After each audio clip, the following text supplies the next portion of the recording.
salvándote de algo. No te encapriches en las cosas. Deja que todo siga su rumbo. Deja que yo mejore tu vida. Deja que yo actúe. No me pidas algo que yo no te puedo dar.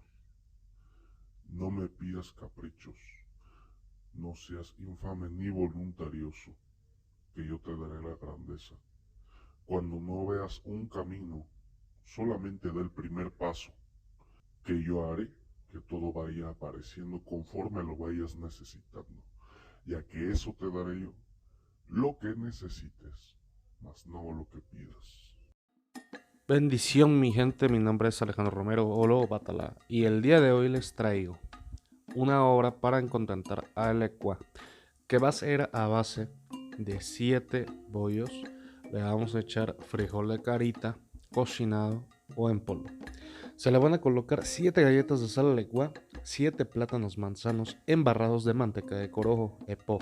Se le van a colocar a Elecua y todos los días se va a agarrar uno, se limpia y lo va a tirar a una esquina distinta, pidiéndole a Elecua qué es lo que quiere la persona que nos traiga: salud, abundancia, firmeza, estabilidad, felicidad, etcétera. Pero siempre empezando por salud, ¿vale? Hasta aquí el video del día de hoy, esperando que haya sido de su agrado y sobre todo de su utilidad.